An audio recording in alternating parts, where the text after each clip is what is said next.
Boa noite a todos, sejam todos bem-vindos. É com imensa alegria que estamos hoje aqui dando continuidade ao estudo de Joana de Ângeles, Jesus e o Evangelho à luz da Psicologia Profunda. Esta é uma iniciativa do NSP, a Federação Espírita Holandesa e os amigos da AME Brasil, sob a coordenação geral do Dr. Gelson Luiz Roberto. Hoje temos a satisfação imensa de ter a presença da querida Michele Ponzoni, para falar de Jesus como psicoterapeuta.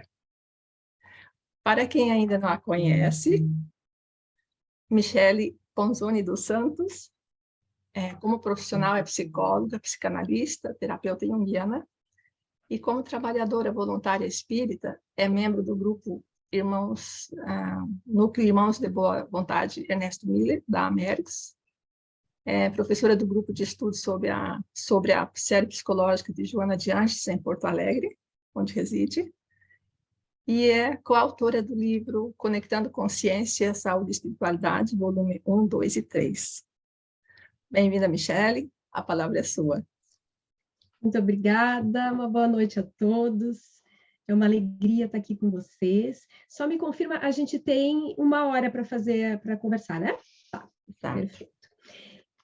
É tão interessante estudar não só a psicologia, mas esses aspectos que dizem respeito à personalidade de Jesus através dos escritos de Joana de Ângeles, porque é aquela coisa de um espírito de luz nos trazer informações de quem viveu perto do Mestre, de quem conheceu ele de pertinho, estando aqui na Terra. Então, me parece sempre muito rico poder ler os textos dela, e a cada leitura a gente vai percebendo mais alguma coisa e retirando mais algum aprendizado.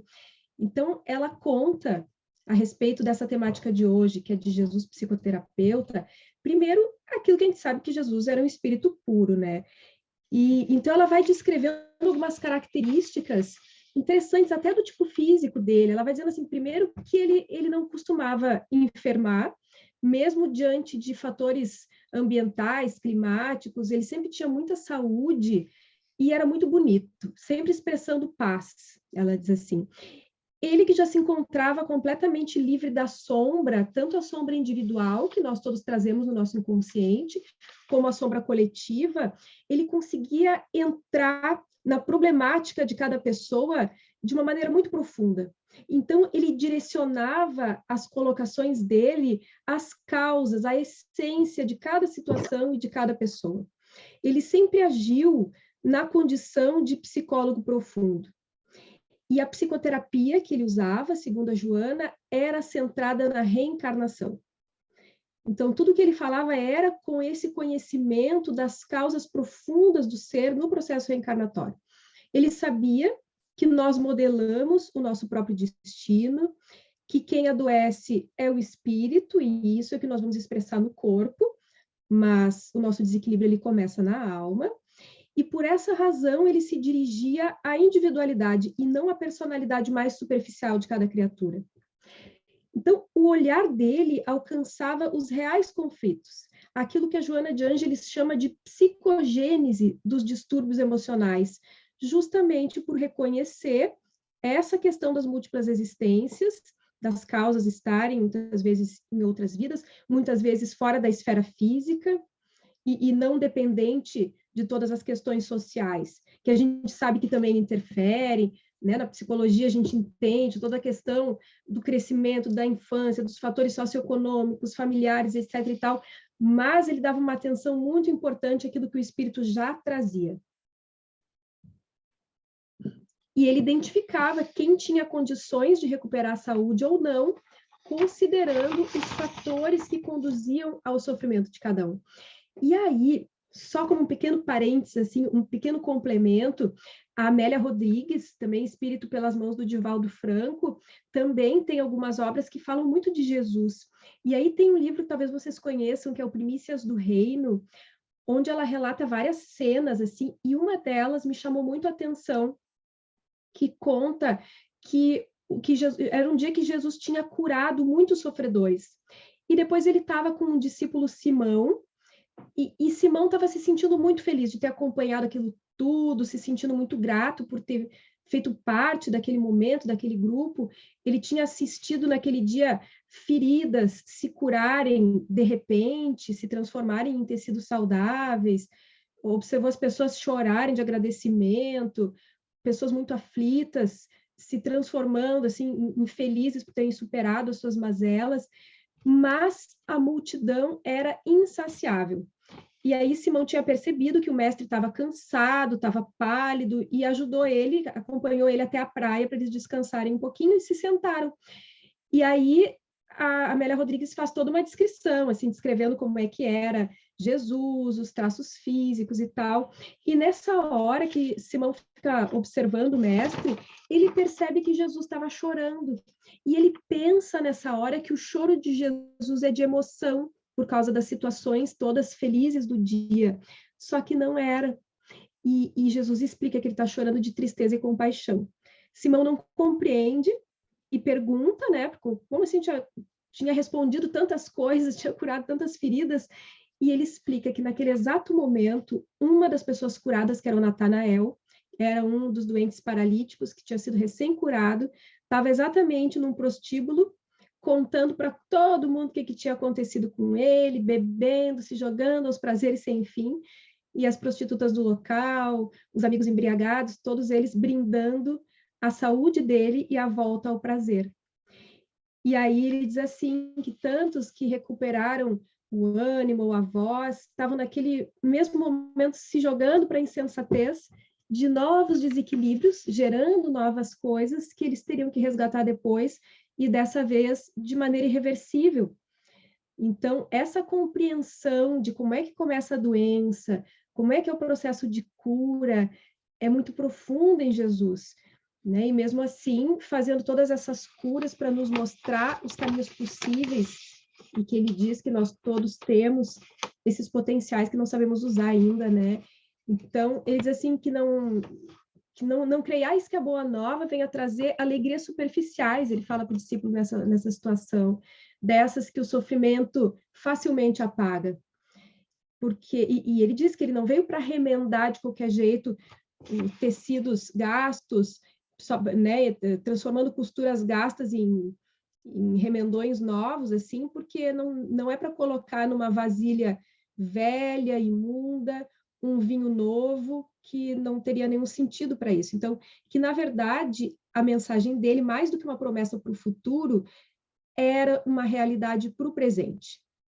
E daí ele diz que mais tarde, quando a dor produzisse um amadurecimento maior nas pessoas, ele ia enviar alguém para continuar esse serviço de iluminação de consciências, e que a gente sabe que esse alguém hoje é a doutrina espírita, que vem complementar, que vem auxiliar, e ele diz que as sepulturas vão quebrar o silêncio, e aí que a gente iria ter, então, muito mais informações a respeito. E Simão pergunta, e quando esse Consolador chegar, os homens vão receber compreensivamente? E ele diz que não a princípio, porque os métodos para curar, para disciplinar, são muito severos e por isso mesmo são indesejados, porque dizem respeito a gente abrir mão das nossas paixões, porque dizem respeito a gente abrir mão daquelas coisas mais imediatas que nós queremos. Mas ele diz que esse enviado iria ficar indefinidamente ao lado da humanidade, ajudando sem cansaço e lentamente elaborando uma era de paz e de alegria, promovendo uma reestruturação social à base do amor. Então, e depois os séculos foram passando, e nós estamos aqui hoje podendo receber todas essas obras aí desses espíritos elevados que nos ajudam a entender um pouquinho mais e nos ajudam a ter mais força para superar as nossas dificuldades. E a gente sabe que a grande maioria, e o que a Joana vai explicar, né, que a grande maioria das pessoas que recebeu a ajuda de Jesus seguiu adiante a sós e de modo ingrato, porque assim o quis. Muitos caíram na indolência, muitos tantos saíram até acusando Jesus, mas mesmo assim, ele nunca condenou ninguém, sempre oferecendo ocasião para se reparar o prejuízo, para se recuperar diante da consciência pessoal e da consciência divina, sem preferência ou disputa por nada ou por ninguém, amando a tudo e a todos. Ele acenava com esperança futura de felicidade para todas as criaturas. Não importava para ele a aparência com que as pessoas se apresentavam ou se referiam às suas doenças e sentimentos, ele recebia todos igual. As pessoas escondem, muitas vezes, atrás das palavras, aquilo que realmente querem dizer. Mesmo que a gente não queira, às vezes a gente esconde até de nós mesmos. Especialmente quando se fala de coisas mais íntimas, porque existe uma espécie de medo inconsciente da gente se mostrar até perante nós mesmos, e mais ainda na frente dos outros. E também são poucas pessoas que sabem escutar e compreender. Muitas vezes, o que num momento é um sorriso de simpatia, no outro momento, logo em seguida, se transforma numa carranca, ou a gentileza de um momento se transforma em agressividade no outro. E, além disso, a pessoa que ouve, muitas vezes, adapta a informação àquilo que é capaz de entender, que se mistura com os seus próprios conflitos. Mas Jesus, por ter essa elevação espiritual, por ser o homem integral, né, aquele que já conquistou todas essas elevações dos nossos aspectos psicológicos, ele conseguia penetrar os segredos mais profundos das pessoas, aqueles que as pessoas mesmo desconheciam muitas vezes. Os diálogos dele eram rápidos e diretos. Isso é interessante também, né? Os espíritos sempre retratam assim esses seres de luz, quando falam, serem muito objetivos, não serem tão prolixos como a gente, né? Que a gente faz rodeio para tentar expressar uma ideia e tal, e diz que ele era muito direto, muito claro, muito rápido naquilo que ele queria dizer, sem fazer rodeio e nem com fugas. E quando ele usava as parábolas, lembrando que as parábolas, usando tantas imagens, assim, do ponto de vista psicológico, a imagem, ela condensa uma série de informações. Não é à toa que os nossos sonhos se expressam muito em imagem. Cada imagem traz um símbolo que representa uma série de coisas. Então, ele usava imagens que deixavam marcadas na nossa alma, mesmo que a gente não entendesse com muita clareza, e ao longo, depois de vários séculos, a gente foi tentando compreender, aos pouquinhos estamos ainda tentando compreender os ensinamentos dele através das parábolas, mas são imagens que ficaram na nossa mente. Então, ele usava essas parábolas ou devolvia perguntas para os fariseus, para os hipócritas. Ele usava a técnica onde o próprio farsante se descobria nas suas próprias palavras. Quando o cara estava tentando enrolar ele usava a técnica que a própria pessoa acabava chegando na sua resposta. E aí a gente tem os vários exemplos, né, da trajetória de Jesus.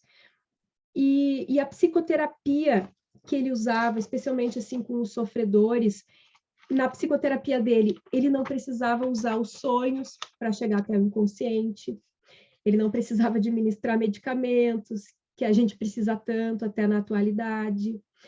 Ele não transferia para os familiares o peso da culpa, da hereditariedade, dos fatores socioeconômicos, então não era só culpa da mãe, do pai, que hoje a gente tem tanto na psicanálise, e não desconsiderando, porque a gente sabe que tudo isso se encadeia, né?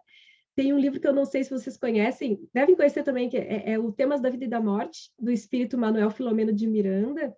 Esse material também, ele explica muito no processo da reencarnação, o que a gente traz e o que a gente adquire, como a gente tem essas interferências familiares, do local onde a gente nasce, onde a gente se desenvolve ao longo da primeira infância e tal, mas também o peso que tem tudo aquilo que a gente já traz enquanto espírito.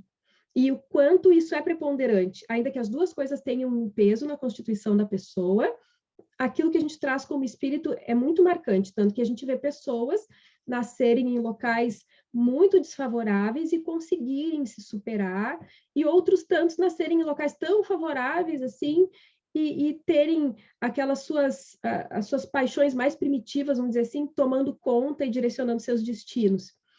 Então, esse intercâmbio de coisas, assim, é muito importante, e Jesus conseguia enxergar isso, obviamente, e então ele não colocava o peso da culpa só nas questões familiares e socioeconômicas, e também sem fazer com que se somatizasse os fenômenos desgastantes mediante qualquer acusação. Então, ele não acusava, mesmo aquelas pessoas que estavam perdidas em erro e tal, ele não acusava.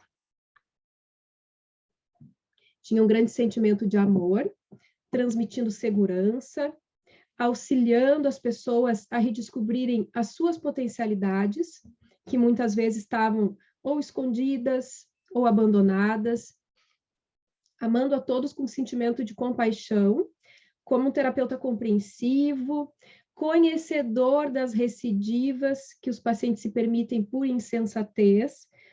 Eu costumo falar assim, né, no tratamento de dependência química, a gente vê isso com muita clareza, o quanto as recidivas, as recaídas fazem parte do processo e que deixa qualquer familiar enlouquecido, né, porque a pessoa começa a se tratar, começa a largar droga, quando vê, tem uma recaída e usa de novo, mas que faz parte do processo de todos nós, de um jeito ou de outro, né? A gente tropeça nos mesmos erros até conseguir realmente se libertar. Então, o quanto é importante uma persistência para a gente mudar, mesmo aquelas coisas, porque nós modificamos os nossos hábitos, as nossas tendências. Então, mesmo para a gente superar certos hábitos que não são tão intensos como uma questão de dependência química, a gente precisa de um trabalho, de estar sempre se observando, aí tropeça, comete o mesmo erro, por exemplo, a pessoa que tem um hábito de responder de uma maneira muito agressiva, muito tosca, e a pessoa não quer mais responder dessa maneira, então se observando, aí cada vez que acontece de novo, puxa, falei de novo desse jeito, aí na outra vez procura filtrar um pouquinho mais, e assim devagarinho a gente vai proporcionando mudanças até no nosso jeito de ser, né? Mas, então, essas recidivas, elas fazem parte, Jesus sabia disso, então tinha muita paciência, e ele despertava nas pessoas uma visão nova da existência, amparando as criaturas naquele instante, mas sem impedir que prosseguissem conforme desejassem. Ele não obrigava ninguém a se curar também, jamais se impunha para ninguém, as pessoas procuravam por ele, não era ele que ia atrás para querer fazer os outros mudarem, porque o êxito de qualquer empreendimento depende daquela pessoa que realiza. E isso, assim, a gente tem uma piada aqui no Brasil que diz assim, quantos psicólogos precisa para trocar uma lâmpada? E a resposta é que só precisa um, só que a lâmpada precisa querer ser trocada. Então, se a lâmpada não quer ser trocada, fica muito difícil quando a gente fala de psicologia. Mas se a lâmpada quer ser trocada, basta um. Basta conhecer um pouquinho a mensagem do Evangelho. Então, por essa razão, ele deixava que as pessoas o procurassem. Ele produzia a transformação de dentro para fora.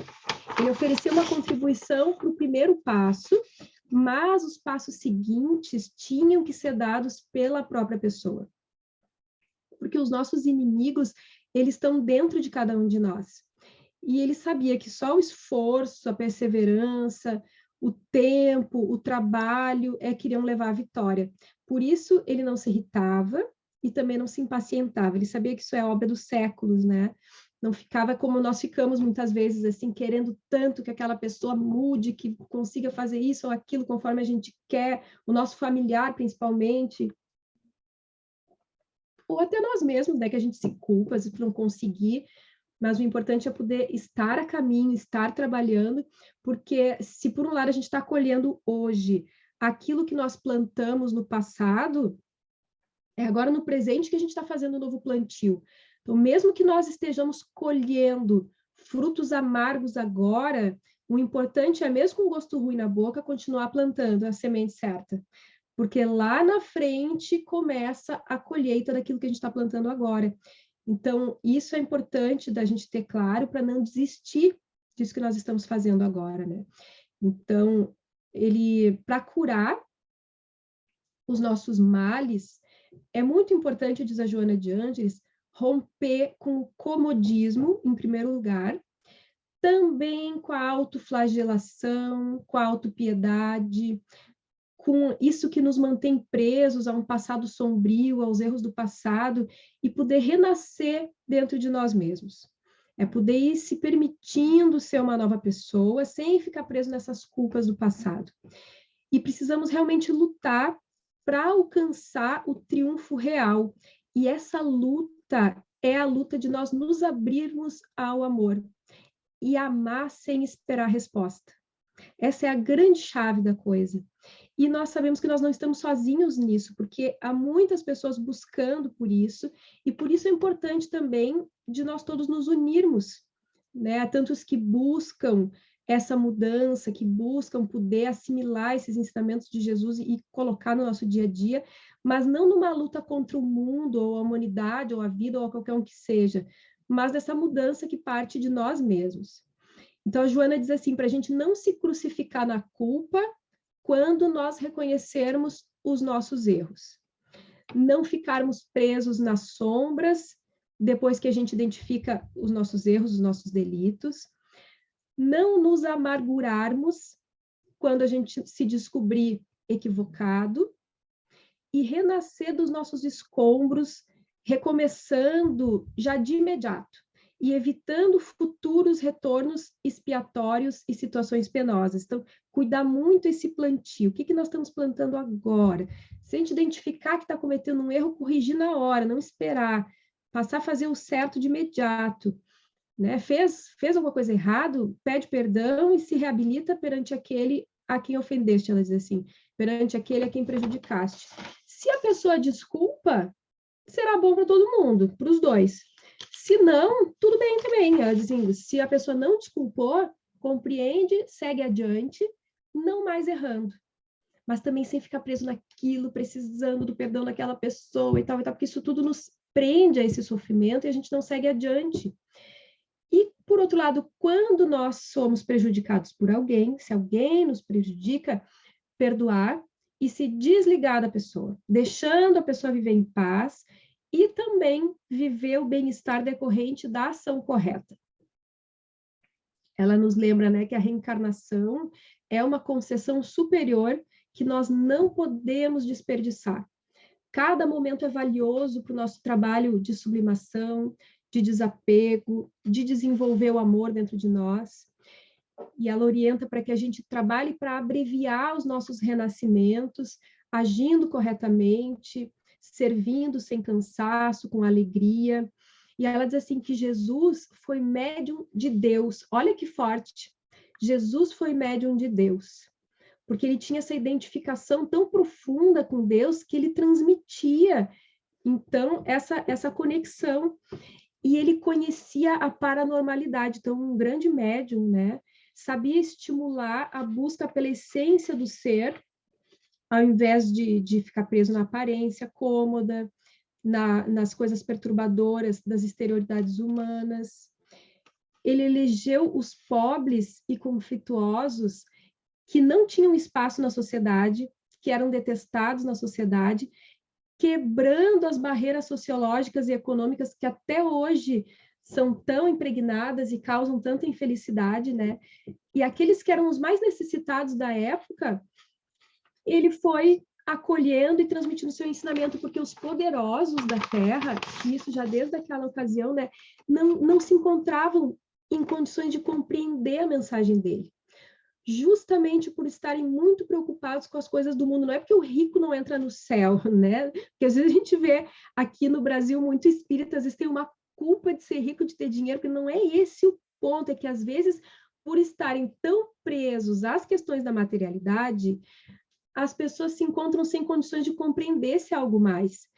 E naquela ocasião, o que a Joana explica é que aquelas criaturas eram tão petulantes que tinham perdido o contato com as ambições elevadas, com o significado existencial. Tudo o que queriam é aquilo que estava relacionado às questões do poder e do dinheiro. Bastavam-se a si mesmos, diz ela, na ilusão em que se movimentavam ansiosos. Então, naquela ocasião, os pobres, os sofredores, estavam mais abertos para receber os ensinamentos de Jesus. Então, ele trouxe à humanidade as propostas psicoterapêuticas preventiva e curadora para se poder viver a saúde integral, desfrutando as bênçãos que estão ao alcance de quem quiser, diz ela. Eu acho essas palavras da Joana tão fortes assim, porque mostra o quanto a gente pode buscar no hoje, no presente, e o quanto nós temos o direito de sermos felizes, né? Basta a gente se abrir para isso. E tendo a paciência de superar, às vezes, as coisinhas, os desafios que a gente tem que sanar pelo nosso mau plantio do passado.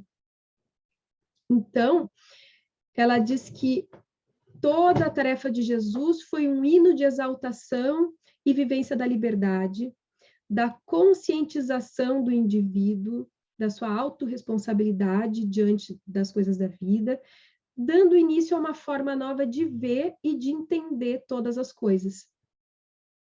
Ele tinha muita coragem para romper com a tradição da ignorância que favorecia uns em detrimento de outros.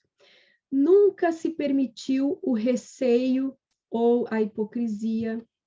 Ele proclamava a necessidade de ser sincero, de ser autêntico, mediante uma proposta onde o ego não se sobrepõe ao self. Vocês já acompanharam nossos estudos que falam de ego e self, explicando da obra da Joana, né? O ego sendo a nossa personalidade mais superficial, mais da vida atual, e o self como sendo a nossa essência divina. Então, indo direto àquilo que são valores da nossa essência divina, do self, e não das coisas do ego, que são mais do momento agora, dessa encarnação, da personalidade mais superficial. Então, ele tinha um funcionamento de muita coragem e segurança em torno dos objetivos, sem aqueles receios e incertezas que são comuns para nós aqui no mundo, né? Ela diz que Jesus não pode ser compreendido num aventureirismo cultural. Não basta a gente fazer uma aventura cultural para tentar entender Jesus. É muito complexo, ultrapassa o tempo em que ele viveu e está acima do convencional.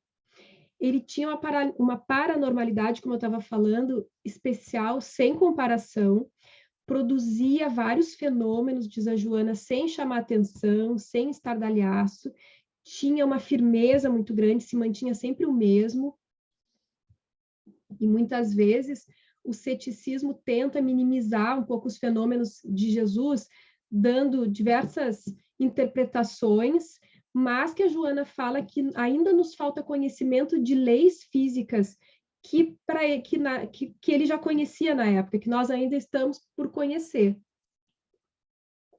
Talvez com o avanço da nossa ciência, aos poucos vai ficando um pouco mais claro uma série de fenômenos que Jesus já fazia naquela época, né? Mas que ela bota assim que ele tinha realmente uma paranormalidade e que produzia fenômenos assim realmente muito diferentes, esses da cura de fenômenos físicos, né?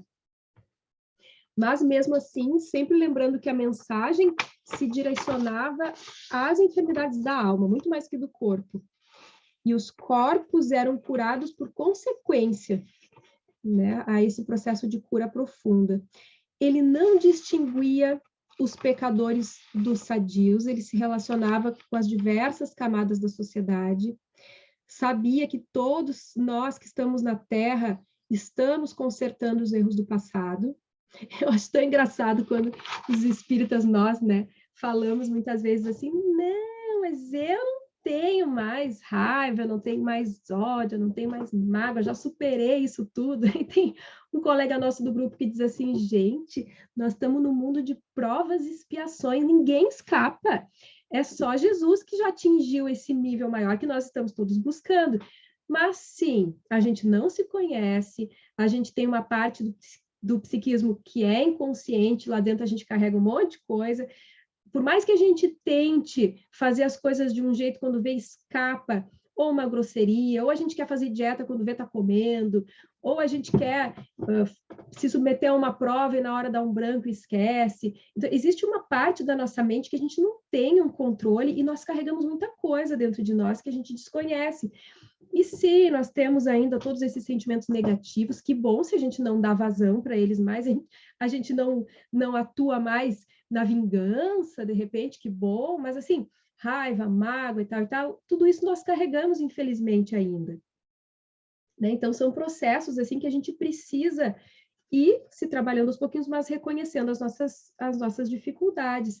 Então, Jesus sabia de tudo isso, quanto nós estamos todos consertando os nossos erros, e ele, então, fazia uma advertência, muitas vezes chamando atenção para essas questões, como uma terapia também de nos acordar para aquilo que é importante, para evitar a doença ou para curar a doença que nós carregamos, que sempre vai ter uma base mais profunda no nosso ser.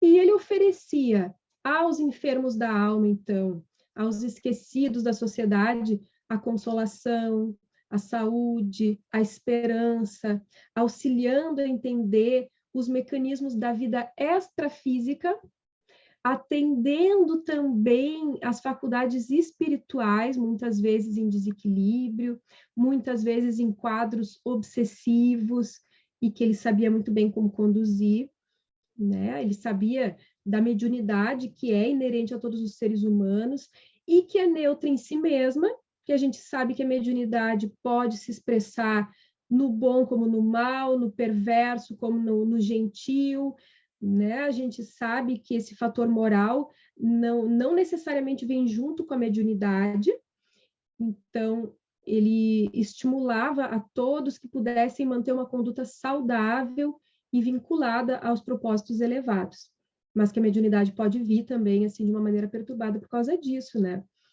E que justamente essa mediunidade nos coloca em contato com aqueles a quem nós sintonizamos, seja muitas vezes por comodidade, por desinteresse na mudança de hábitos. Então, nós temos a liberdade de escolha e nós vamos adquirindo aquele comportamento que mais nos proporcione felicidade.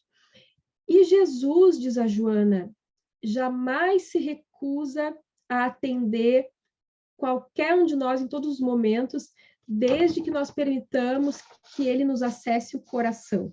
Então, nós todos, enquanto pacientes, vamos dizer assim, né, de Jesus, a Joana coloca o quanto nós podemos recorrer à psicoterapia dele, desde que nós possamos abrir o nosso coração no sentido de sermos permeáveis assim a essa necessidade de mudar, de desenvolver o amor, de desenvolver as capacidades mais evoluídas que todos nós carregamos. E a Joana explica que o egoísmo é o grande problema que nos prejudica, que nos adoece, que o egoísmo ainda é uma reminiscência do nosso primarismo, é o que dificulta o nosso progresso, e a terapia mais eficiente para ele é o altruísmo, que vai desenvolvendo os nossos sentimentos superiores, ampliando as possibilidades de crescimento interior. É muito importante, segundo ela, nós termos uma atitude de firmeza diante dos objetivos morais que nós vamos buscando. Isso tem que caracterizar todos nós que estamos buscando evoluir, buscando nos libertar das nossas tendências mais primitivas. E Jesus, ela coloca o homem Jesus, né? Não só o ser evoluído, o ser divinizado, vamos botar assim, mas o Jesus homem que pisou na terra, que nos mostrou o caminho, que viveu no meio de nós, mostrava como enfrentar esse egoísmo, né? Freando esse egoísmo que nós carregamos, freando o nosso pessimismo, ou então a nossa presunção descabida. Então, nós encontramos nele o exemplo maior desse altruísmo, que é, por um lado, afetuoso, mas não é servil, que tinha uma harmonia muito grande, um exemplo de equilíbrio e sabedoria. Ela diz que ele tinha também um temperamento bem introspectivo, nunca se mostrava receoso ou depressivo ou tímido, era uma introspecção diferente, assim, de uma pessoa que vive, ao mesmo tempo, o mundo físico e o mundo espiritual, porque ele ficava em contato com esses dois mundos o tempo inteiro. Esse mundo transcendental. E ela diz ainda que a psicologia dele foi muito diferente da psicologia que nós conhecemos hoje, e que ele compreendia as dores do mundo e procurava diminuir essas dores, mas sem se atormentar por isso. E muitas vezes a gente, quando quer lidar com as dores, quando quer ajudar, como é fácil da gente desequilibrar também, seja às vezes por compaixão até mesmo, nossa compaixão ela vem muito misturada às vezes com os nossos conflitos, e aí a gente sofre junto, a gente vai tentar ajudar a gente sofre junto com ele, e Jesus não tinha isso, porque ele sabia compreender a necessidade do sofrimento, então ele ajudava com muito amor, mas sem se sentir atormentado. Olha como é diferente, né? Como é importante, assim, a gente ter essas explicações, esses exemplos, para entender como é que é Porque eu fico pensando, se a gente não tivesse isso, né? Ou essas pessoas queridas também, tipo Divaldo Franco, e a gente vê como é que eles, que eles fazem, assim, a gente fica se espelhando neles para tentar imitar um tantinho assim, já é alguma coisa. Então, isso que a Joana nos explica de Jesus faz a gente pensar como é que a gente lida com o nosso sofrimento, com o sofrimento do próximo, podendo ter esse equilíbrio entre a compaixão e também um posicionamento firme, mas sem frieza, porque isso é diferente, não é assim ajudar com frieza também, é poder sentir, é poder ter a empatia, mas sem se atormentar. Então, os valores dele, os valores espirituais, eram muito diferentes. Ele tinha recursos que eram diferentes dos nossos convencionais. Então, eram recursos assim que não eram conhecidos e que ele transformava os recursos dele em ação, em benefício daqueles todos que buscavam ele. Ele sempre era muito espontâneo, jamais se permitiu ser manipulado por qualquer pessoa ou poder existente, seja por imposição externa ou por chantagem emocional. Essa é outra, né? A gente cai em cada chantagem emocional ou faz chantagem emocional para os outros, que é pior ainda. Ele não caía nessas por medo ou por algum interesse subalterno. Ele fazia exatamente aquilo que ele pensava ser o melhor para aqueles que estavam ali, né, para o propósito que ele vem. Então, sempre com uma forma de agir muito genuína, muito profunda e com ações altruístas. Mesmo que essas atitudes altruístas ameaçassem a existência dele, que é o que a gente viu, né? Tanto que foi até a morte, assim, dando o exemplo, nos mostrando como lidar até com sofrimentos extremos, assim, para a gente buscar entender esse movimento dele para poder lidar também com as nossas pequenas cruzes, né? Ele era muito decidido, não se permitia a hesitação ou a conformidade com o estabelecido só porque o poder impunha aquilo. Então, ele procurava demonstrar o sentido exato e significativo da existência terrena.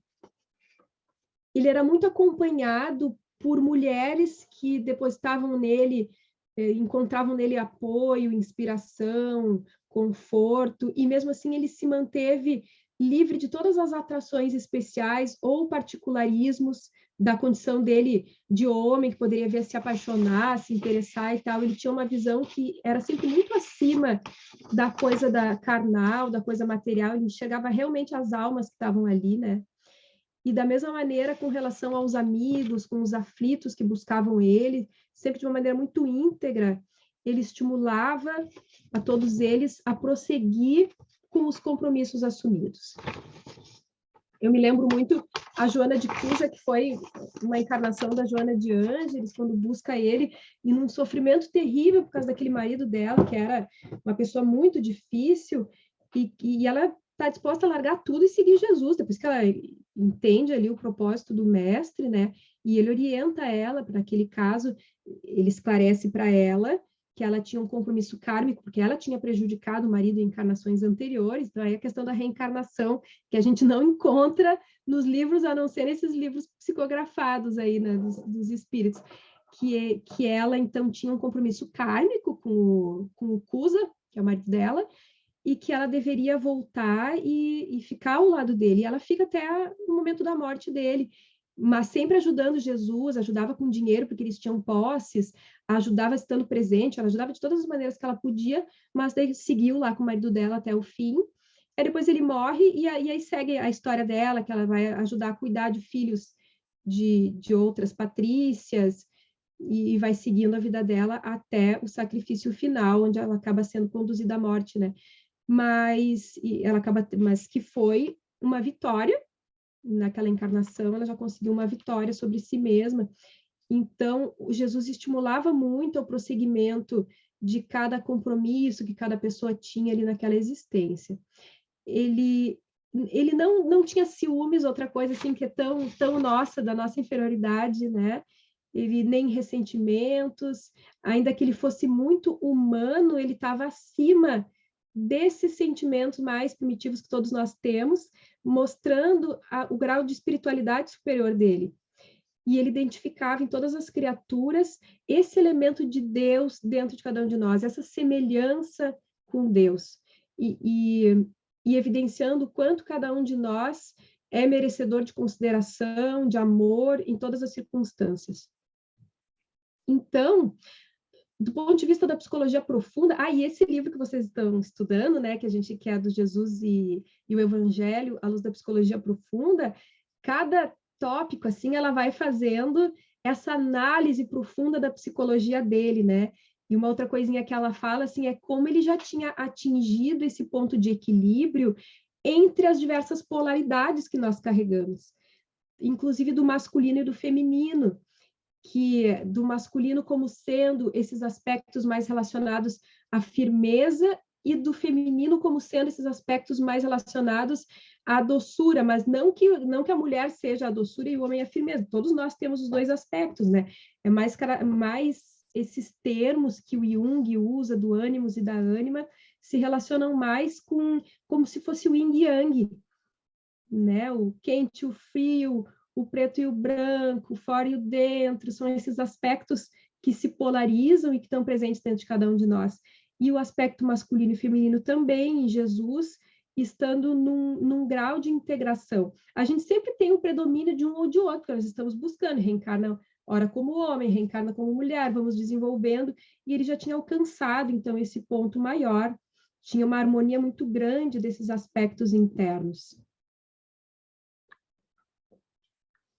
E trazendo também como exemplo essa capacidade grande de altruísmo também.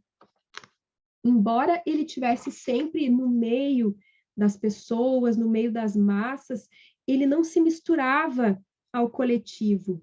Ele não se deixava levar pelo condicionamento da cultura da época, pelas exigências que muitas vezes são até hoje absurdas ou mesquinhas. Então, ele podia estar sempre ali no meio das massas, no meio das pessoas, mas sem se deixar condicionar por aquelas questões de época.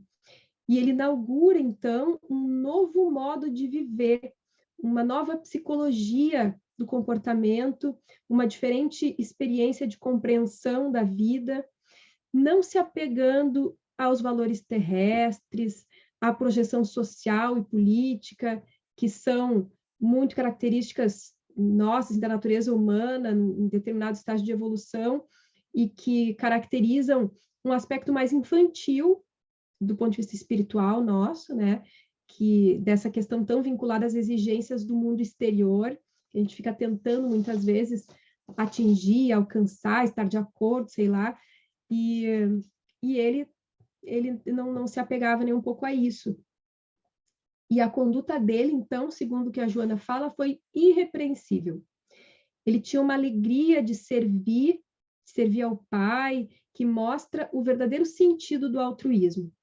E que é uma coisa que a gente precisa trabalhar em nós para ir desenvolvendo também essa capacidade altruísta, né? Porque é desenvolvendo o amor e todas essas capacidades que a gente vai se aproximando cada vez mais dele e vai superando as nossas dores e os nossos desafios, que em última instância é o que a gente quer, né? A gente quer parar de sofrer, porque sofrer dói, e tá todo mundo sofrendo de um jeito ou de outro, uns mais, outros menos, em diferentes etapas da vida. A gente quer alcançar isso, e o que a Joana diz é que o nosso objetivo último e para onde nós estamos destinados é para a plenitude, sim, né? Que nós temos que ir, se a gente ajudar nisso, a gente chega um pouquinho mais rápido. Se a gente não ajudar, a gente chega igual, só que a dor dá uma empurradinha. Então, para não precisar que a dor dê uma empurradinha, a gente dá uma trabalhada junto para chegar um pouco mais rápido. Então, então mais um pouquinho, assim, algumas coisinhas que ela fala desse Jesus psicoterapeuta, que exemplifica nele mesmo as faculdades mais elevadas psicológicas e vai ajudando todo mundo à sua volta também a poder alcançar isso. Ela diz que é tão extraordinária essa figura psicológica de Jesus homem, que ele não se permitia as redundâncias que são tão características nossas também, né? As monotonias. Ele usava muito uma didática maiêutica, ele extraía de dentro de cada pessoa o seu próprio caminho de cura. Fazia com que cada pessoa trabalhasse no seu autocrescimento, se tornando, então, um modelo, mas sem aquela aparência presunçosa e humilhante, porque ele era muito simples, porque ele era muito afável, muito espontâneo, e ele permitia que as pessoas se aproximassem dele com muita naturalidade, compartilhando o conhecimento que ele tinha, experimentando o conforto moral que ele transmitia também, e que ele transmitia isso, às vezes, até em silêncio.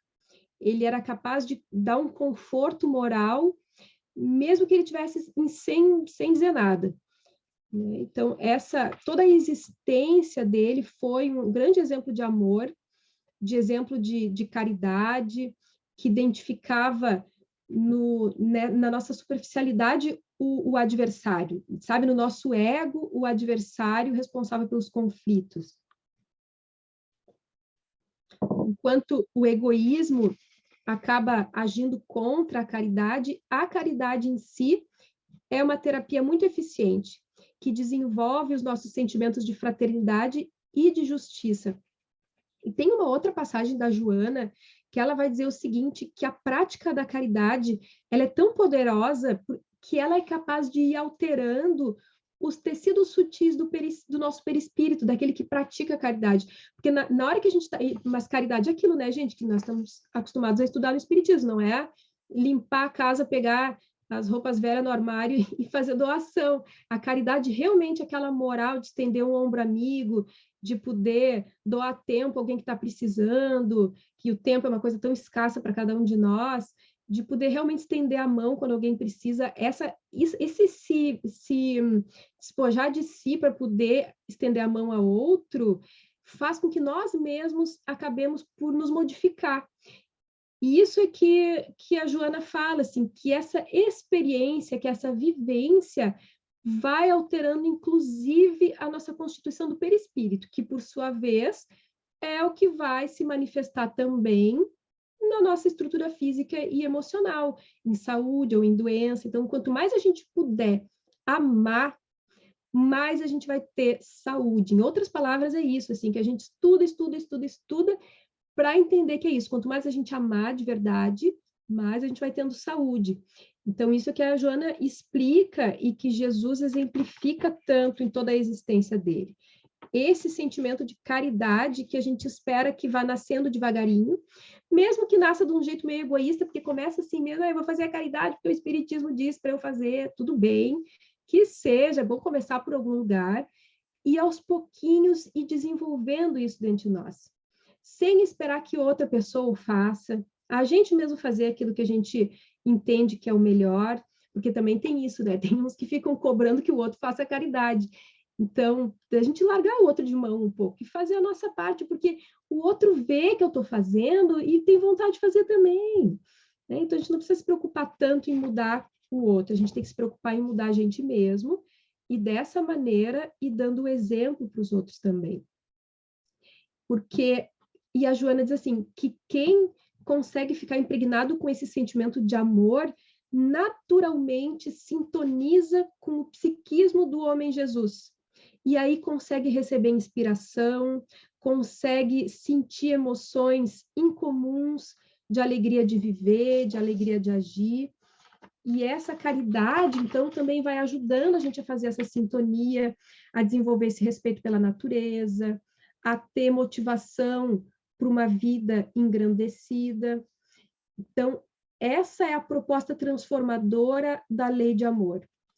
Em Jesus não tem aquela visão trágica que muitas vezes no mundo nós temos com relação à desgraça, porque ele consegue mudar a visão que se tem da própria desgraça, convertendo a desgraça em fator de elevação, convertendo as ocorrências, sejam elas quais forem, em instrumentos de um processo de crescimento. Por isso que ele diz assim, para não resistir ao mal, para não se ocupar, não se preocupar com isso, porque mesmo quando a gente está no meio de uma desgraça, se a gente entender que ela também é um ferramenta que nos impulsiona para a elevação espiritual, aí a gente vai ser capaz de entrar na arena, sabendo que o leão está lá esperando, sabe? Cantando, que é o que os antigos cristãos faziam e que para a gente ainda é tão difícil de compreender, com os leões que nos ameaçam na nossa vida cotidiana.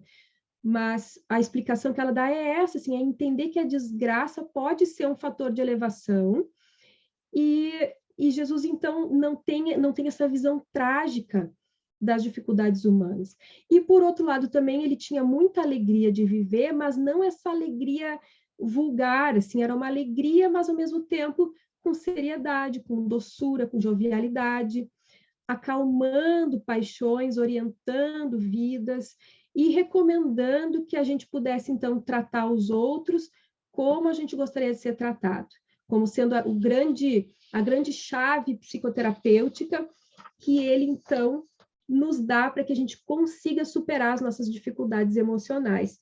Eu sei que eu falei sem parar, mas nós temos ainda uns minutinhos, então o que eu preparei para compartilhar com vocês hoje é isso, é toda essa visão que a Joana tem de Jesus enquanto psicoterapeuta e como é que ele usava a psicologia em favor das pessoas que rodeavam ele e sabendo o quanto isso ia ficar marcado para a posteridade e que a gente, então, observa e busca compreender até hoje, para que a gente possa seguir o modelo que ele deixa para nós e que a gente possa também buscar esse contato com esse Jesus que continua nos acompanhando até hoje. Obrigada, Michele. Tanta coisa, devagarzinho a gente vai conhecendo Jesus, né? Né? Sim, a cada estudo a gente vai vendo um pouquinho mais do Jesus homem, do Jesus, o nosso modelo de guia, né? Exatamente. Pessoal, nós temos uns minutinhos. Se alguém tiver uma pergunta, né? Michele abriu para perguntas. Ou comentários, ou alguém quiser compartilhar alguma reflexão, né? Enquanto vocês vão pensando, eu acho só uma coisinha mais assim que a Joana enfatiza muito essa necessidade de nós descrucificarmos Jesus, da gente pegar esse Jesus que é pessoa, que é gente, que é um espírito muito mais evoluído, sem dúvida, mas que é gente que pode estar mais perto de nós, porque senão fica tão longe, né? Jesus na cruz, assim, aquela coisa distante. E é interessante se a gente conseguir buscar essa aproximação dele. E a Joana estava tão pertinho, né? Ela veio pelas mãos do Divaldo aí trazer esse material para a gente, e tão pertinho a pessoa que viveu lá do lado do Cristo. Ela o conheceu, né? Ela o conheceu durante a passagem dele pela Terra, né? Exatamente. E a gente tem um contato. E a gente está tomando conhecimento dele, né? Através do que ela trouxe, através das mãos da mediunidade bendita do Divaldo, né? E vocês decodificando aí para a gente, né? Decodificando a mensagem dela. Porque vamos convir que Joana tem uma linguagem bem... Se você não é psicóloga, se você não se debruça mesmo, sei lá, tem um momento da gente entender, né? Quanto mais a gente tenta, vai estudando e buscando, chegamos lá um dia, né? Mas está muito mais fácil com a codificação que vocês estão fazendo aí. Que bom. Gostoso. Para mim era... Nossa, né, os livros, eu tenho os livros da Joana já há um tempo, mas cada vez que eu começava a ler, eu não estou entendendo nada. Todo mundo diz isso, é impressionante. É que é muito termo técnico da psicologia, né? Por isso que a gente até tem que cuidar, porque tem coisa que a gente usa muito na profissão, quando vê a gente está falando assim, e está falando psicologizeza aí, né? A Lúcia levantou a mão. Lúcia, pode falar, por favor. Olá, boa noite. Boa noite. Olha, lógico que todos nós queremos agradecer, né? Sempre muito interessante, é ótimo poder dividir esse estudo com as pessoas que são da área, né? Então, tem muito mais propriedade para poder nos esclarecer. Mas eu gostaria aqui de deixar o trechozinho que mais me chamou a atenção dos dois textos que nós estudamos, né, e que você comentou tão bem, e que eu acho que é muito importante nós nos lembrarmos.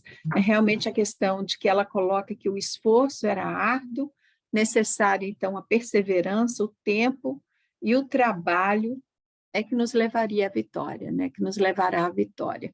Então, quer dizer, é justamente isso, às vezes nós temos um desânimo porque nós falhamos, aí a gente, ai meu Deus, falei de novo e tal, mas a gente tem que ter essas palavras, né, de que esse trabalho é árduo, de que é necessário uma perseverança, e de que isso vai levar realmente tempo, e que dá trabalho ser espírita, né? Dá trabalho compreender o espiritismo como filosofia mesmo. É bem interessante. Muito bom e muito obrigada. Eu que agradeço, mas sofrer também dá um trabalho. Olha, vou dizer para você que sofrer dá muito trabalho. Mas é que, às vezes, por comodismo, sabe? A história do cachorro que está ali com os pregos, mas que ele não levanta, está ganindo, né, de dor, mas que não levanta, fica ali. Então, quer dizer... É verdade. É por aí. É por aí. Estou vendo aqui. Eu estou vendo aqui também uma pergunta da Mônica, dizendo assim... Mônica, né? Michele, pode falar um pouco de como superar as imperfeições? Acho que é isso a pergunta. Ela quer comentar ou é para eu falar? Para eu falar? Ela pediu para você falar. Ah, tá. É que meu som está muito ruim. Ah, entendi. Tá. Como superar as imperfeições? Sabe que eu noto, assim, dos escritos da Joana, que ela fala muito de como a gente precisa ir aos poucos se trabalhando, porque eu costumo dizer, assim, que a nossa energia mental, ela funciona como se fosse por um leito de rio, assim. Ela flui conforme aquele funcionamento que a gente está habituado a fazer. Então, se eu tenho o hábito de funcionar de uma determinada maneira, meu temperamento é assim, ao assar e tal, a minha energiazinha ela vai fluindo por aquele trajeto. Quando eu quero modificar o meu comportamento ou o meu hábito, eu preciso de uma força igual ou maior para começar a fazer um outro trajeto para aquela energia. Então, é como se eu tivesse que cavar um novo caminho, né? E aí, aos pouquinhos, a energia começa a fluir também por aquele caminho e deixa de fluir pelo outro. Então, à medida em que eu vou exercitando um novo hábito, a minha energia mental começa a ir por esse trajeto também, até que isso passa a ser natural. Mas o percurso ali, até isso virar natural, é o que dá trabalho, porque é o que a gente tem que demandar uma força, assim, um esforço. Eu tenho que me segurar para não xingar, eu tenho que fazer... Aos pouquinhos aquilo vai sendo incorporado, a gente vai se modificando e passa a mudar aquilo que é uma imperfeição nossa. Às vezes as pessoas comentam assim, tá, mas isso aí não é mudar de fora para dentro, não tem que mudar de dentro para fora. Na verdade, o fora para dentro nos possibilita um exercício muitas vezes. Claro que a mudança real ela vai se dar de dentro para fora, conforme eu vou me dando conta, as coisas vão adquirindo sentido, mas se junto com tudo isso eu puder identificar quais são os meus hábitos que não são saudáveis, quais são os meus hábitos que não me ajudam nesse processo de crescimento, de felicidade, então eu vou trabalhando eles, que são as imperfeições, né? E aí o que a Joana diz é que as virtudes, elas também são treinadas. Então, a gente aprende todas as coisas, a gente aprende a amar, a gente aprende a desenvolver a fé, porque muitas vezes a gente vem assim, meu Deus, mas o fulano tem muita fé e eu não tenho. Tudo bem, então, rezar. Até rezar a gente aprende, né? Começa fazendo uma precezinha, depois vai se soltando um pouquinho mais, até a gente aprender. Então, a gente aprende a amar, a gente aprende a ter fé, a gente aprende a ter esperança, a gente aprende a rezar, tudo isso a gente aprende. E conforme a gente vai praticando, isso vai sendo incorporado também no nosso modo de funcionar. Então, acho que é mais ou menos por aí o trabalho com as nossas imperfeições. É bem por aí, dá trabalho, mas não tem outro caminho. Não é? O trabalho no início, né? Diz a Joana que depois fica mais fácil. Eu ainda quero chegar lá para experimentar, mas ela diz que é. Com certeza. Aqui na Holanda a gente tem um ditado que fala assim, que o exercício produz obra de arte, produz arte. Ah, que lindo! Exercício produz arte, gostei. É mais uma tradução livre, né? Porque em holandês é Oefening baart Kunst. Michele, muitíssimo obrigada. Uma hora passa muito rápido. Boa, né? Mas a gente vai ter a oportunidade de se reencontrar nos próximos encontros, né? De estudos, né? Com certeza. E eu vou agora, então, te agradecer e parar a gravação para a gente finalizar, tá?